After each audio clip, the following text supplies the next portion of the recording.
안녕하세요. 검찰이 도이치모터스 주가 조작 사건으로 인해 수익 13억 9천만 원을 벌어들인 김건희를 무혐의 처분한 이유는 김건희가 주식 관련 지식이나 경험이 부족해 주가 조작이 이뤄지는지 알지도 못했고 범행에 이용됐다는 어이없는 입장을 반복 중에 있는데요. 즉 몰랐다라고 우기는 김건희의 말을 그대로 받아들인 겁니다. 그런데 지난 2018년 4월 중앙일보는 윤석열 부인 비상장 주식 미래에셋보다 20% 싸게 계약이라는 제목으로 단독 기사를 내보낸 바 있습니다. 기사 내용을 보면 도이치퍼이낸셜은 2017년 1월 김건희와 20억 원어치 계약을 체결할 당시 주당 가격을 800원으로 책정했다고 하는데요. 유상증자 형태로 이 회사에 300억 원을 투자한 미래에셋 캐피탈에 비하면 20% 저렴하다는 것입니다. 그로부터 4개월 뒤 윤석열이가 문재인으로부터 서울중앙지검장에 파격 임명되자 해당 계약을 해지하고 돈을 돌려받았다는 겁니다. 해당 특혜 사건을 두고 김건희는 며칠 뒤 주간조선과의 인터뷰에서 중앙일보 기사에 대해 계산 방식이 잘못된 거다. 미래에셋 캐피탈은 매년 7% 이자가 보장되고 의결권이 있는 우선주를 산 거고 저는 원금도 이자도 보장 안 된 보통주를 산 것이라며 우선주와 보통주를 액면가 그대로 비교하는 것은 주식을 모르고 하는 이야기다.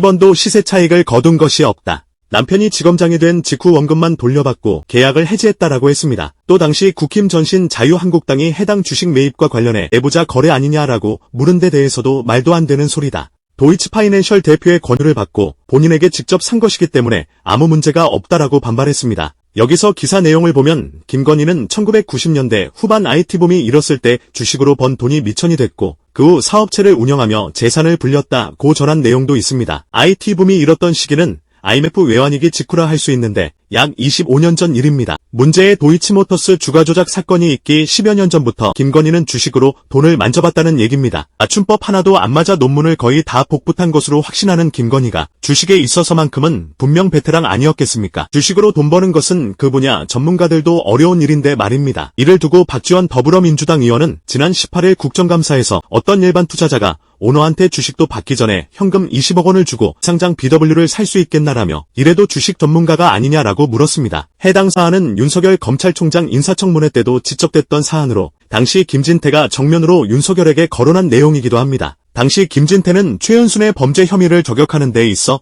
앞장선 바 있었는데요. 김진태는 당시 인사청문회 전 최은순과 관련된 부동산 투자 사기, 의료법 위반 사건, 사문서 위조 및 위조 사문서 행사 등의 판결문 3건을 분석한 결과 범죄 혐의가 명백한데 한 번도 제대로 처벌받은 적이 없다라고 앞장서 저격하는 등 청문회에서도 저격수 역할을 자처했었습니다. 그러더니만 강원지사 공천건으로 인해 김건희에게 충성 맹세했다는 소문도 지금 흘러나온 상황이지요. 윤석열 인사청문회 첫날이었던 2019년 7월 8일 회의록을 보면 김진태는 김건희가 도이치파이낸셜 주식 20억 원어치를 D10% 싸게 구입한 데 대해 여기에 대해서 이게 좀 문제가 있다는 생각 안 드느냐라며 이런 비상장 주식을 무려 250만 주를 이거는 일반인들이 보통 사기가 힘든 건지라고 직격했습니다. 김진태는 그때 당시 무슨 미래에셋인가 하는 거기도 이 도이치퍼이낸셜하고 상당한 우호적인 관계에 있는 기관 투자가인데도 주당 1,000원에 인수를 했다고 하는데 그 무렵에 이 배우자는 주당 800원에 이렇게 인수하면 그 차액만큼의 부당한 이득을 봤다고 생각되는데 어떻느냐라고 물었습니다. 이에 윤석열은 미래에셋은 연리 7%의 수익이 보장된 배당 우선주고 제 식구가 아마 인수한 것은 일반 보통주로 알고 있다라며 그래서 금액의 차이가 나는 것은 아마 그런 주식의 종류가 다르기 때문에 그랬던 것으로 알고 있다라며 김건희의 얘기를 복붙했습니다. 그러자 김진태는 그거 늘 나오는 얘기다. 의결권 그런 것하고도 상관없고 어떻게 개인이 그렇게 기관 투자자보다도 20%나 더 싼 값에 이렇게 했다는 거는 정말 문제가 있는 건지라며 그 다음에 넉 달 만에 이거를 되팔았다.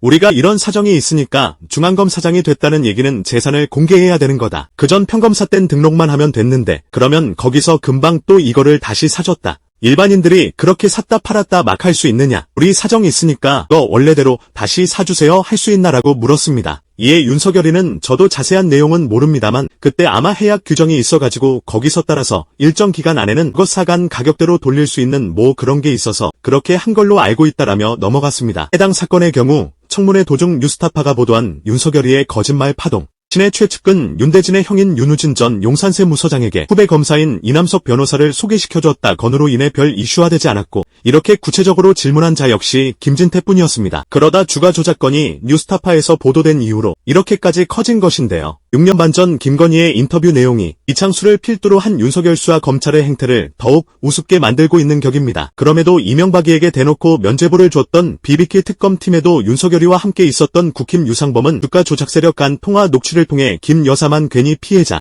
김 여사는 아는 게 없다 등 주가조작 사범들에 이용당한 피해자라는 사실이 새롭게 드러났다라며 23억을 벌어들인 김건희가 피해자라는 햇소리를 또 이어갔지요. 또 김건희 최연순에게 무혐의 처분을 하는데 앞장서며 꼬붕 소리를 듣고 있는 이창수 서울중앙지검장은 국정감사장에서 김건희를 기소하는 게 정치검사라고 받았는데요. 그러면서 김건희 도이치 사건은 증거와 법리에 따라서 제대로 사건을 처리했고 아무 사건이나 휴대폰을 무조건 가져와야 하는 것은 아니다라며 압수수색하지 않은 변명을 늘어놓았습니다. 이에 송순호 민주당 최고위원은 21일 최고위원회의에서 그러면 앞으로 피해자들이 몰랐다고 하면 죄다 불기소할 것인가? 또 없는 소리다. 이러니 정치검사 소리 듣는 거지라며 도이치 사건 주요 관계자인 권오수 전 도이치모터스 회장, 정호 전 블랙펄인베스트 대표, 1차 주포 이씨, 2차 주포 김씨 등에게는 주거지와 휴대전화, 계좌 등에 대한 압수수색을 진행했다. 그런데 김건희에게는 고작 한 것이라고는 경호처, 부속 건물로 불러검사 자신들의 휴대전화까지 반납하고 6시간 면담한 것이 전부다. 이 콜검 소리 듣는 것이라고 저격했습니다. 그러면서 도이치 사건 관련 김건희는 공소장에 289차례, 1심 판결문에 37차례, 2심 판결문에 87차례나 등장한다라며 또한 도이치 사건 등 통정매매 98건 중에 김건희 계좌 이용이 47건으로 거의 절반에 이른다. 그런데도 김건희에 대한 주거지와 휴대폰 등에 대해 압수수색 한 번 하지 않았다라고 저격했습니다. 송순호 최고위원은 그런데 어떤 사람은 법카 7만 8천 원 때문에 130분의 압수수색을 당했다라며 김혜경 씨 사건을 거론하며 모든 국민은 법 앞에 평등하다. 김건희는 특수계급인가 보다. 법 앞에 평등은 온데간데 없고 검사가 대통령 부인의 주구가 되었다. 그래서 개검 소리 듣는 것이라고 강조했습니다. 또 시민들 반응을 요약해보겠습니다. 전 세계 주식시장 최초 23억 수익을 얻은 피해자를 보고 계십니다. 어느 날 주식 초보인 사람에게 23억이 갑자기 통장에 들어와서 피해를 입었다는 검찰의 개논리 범행에 이용되었으면 23억은 왜 가지고 있는 거야? 범죄자들에게 23억 원을 돌려줘야지. 주식을 몰라서 7초 만에 23억 원을 버는구나. 그게 아니라 건이란 범죄자를 비호한 범죄 집단이요. 스스로 직무를 유기한 파렴치한 검새들이므로 검찰을 철폐하고 기소청으로 만들고 담당 검새들을 모두 직무유기로 고발하여 탄핵시키고 강력한 처벌을 해야 한다. 이명박의 사건과 이명박의 BBK 사건으로도 정신을 차리지 못한 것들이니 이번에 본때를 보여줘야 하고 건희종합특검을 속히 실행해야 한다. 윤석열 정권 들어 안 망가지고 있는 기관은 하나라도 찾아보기조차 어렵지만 국민권익위원회와 방송통신위원회 그리고 방송통신심의위원회라 할 수 있겠습니다. 윤석열이가 부산저축은행 부실 수사를 했다는 의혹을 제기한 뉴스타파를 탄압하기 위해 친인척과 지인 등을 동원한 민원 사주라는 방법까지 썼다는 파문은 물론 내부 공익 제보자, 색출 파동까지 일어난 그 기관 말입니다. 그 방심이 수장인 류일임이 또 엽기적인 일을 벌인 정황이 드러났습니다. 20일 MBC에 따르면 지난해 11월 26일 서울의 소리가 김건희에게 드올백을 선물한 내용이 담긴 특집 영상의 예고편을 내보냈습니다. 최재영 목사가 김건희에게 디올백 등 국가의 선물을 보내는 그 영상을 본방송 하루 앞두고 한 일인데요. 그러자 다음날 새벽 5시 35분 방송통신심의위원회의 인터넷 심의 담당 국장이 실무팀장에게 위원장님이 어제 늦은 밤 11시 넘어서를 긴급 안건 상정을 지시하신 게 있다면서 30분 일찍 출근하라고 합니다. 서울의 소리 예고편 영상 주소를 보내며 오늘 긴급 안건으로 올라갈 예정이라며 명예훼손, 초상권 침해 등 어떤 규정으로 상정이 가능한지를 물은 뒤 본편이 오늘 저녁 9시에 나온다. 위원장님이 빨리 올려달라고 했다라고 강조합니다. 이에 실무팀장이 공인의 명예훼손 사안을 사실 확인도 없이 먼저 심의할 수 없고 비판 보도는 최대한 보장돼야 한다는 이유를 들어 반대 의견을 냈습니다. 그러자 류일임은 경호법 위반은 아닌지 따져보라는 추가 지시를 했다고 합니다. 심지어 김건희 측에서 영상 삭제 요청 민원을 넣은 시각은 지난해 11월 27일 새벽 1시 30분쯤이었는데요. 류일임이가 이보다 2시간 전에 첫 지시를 한 것입니다. 양측이 사전 교감했을 것으로 의심되는 겁니다. 만약 서울의 소리 영상이 막히더라도 다른 곳을 통해서 공개하면 그만인 것인데 얼큰이에게 충성하기 위해 해괴한 짓을 다하는 격입니다. 디올백을 받은 것이 버젓이 드러났음에도 얼큰이는 몇 개월 동안 숨어 지내며 사과 한 번 하지 않았으며 이창수를 필두로 한 꼽은 검찰은 권익위에 이어 무혐의 처분까지 내렸지. 국힘 대변인이 페이스북에 본인 배우자를 배 나온 오빠로 지칭한 것과 관련 국힘 지지자들로부터 김건희를 조롱한 것이 아니냐는 비난을 받은 데 이어 국힘 지도부로부터도 경고 조치까지 받았습니다. 추경호 원내대표는 20일 기자간담회에서 원에 무관하게 우리 당의 인사들은 책임있는 자리에 있는 만큼 공적인 일을 수행하는 사람이라고 생각하기에 언행에 각별히 신중해야 한다라며 김혜란 대변인의 경고 조치를 내렸습니다. 김혜란 대변인은 지난 18일 페이스북에 자신의 과거 결혼식 사진을 올리면서 올해가 결혼 20주년이었다. 올해는 기념일 챙길 정신 따위는 없이 지나갔지만 그래도 꼭 한마디는 전하고 싶다라며 20주년 선물로 선거운동 죽도록 시키고 실망시켜서 미안해. 나 힘들 때 잔소리 안 하고 묵묵히 있어줘서 고마워. 이때 오빠는 우리 집에서 20년째 뒹굴거리는 배 나온 오빠입니다. 라고 적은 바 있습니다. 김혜란 대변인이 지칭한 배 나온 오빠는 당연히 본인의 배우자인 것입니다. 그럼에도 김건희가 명태균과의 카톡 대화에서 언급한 철없이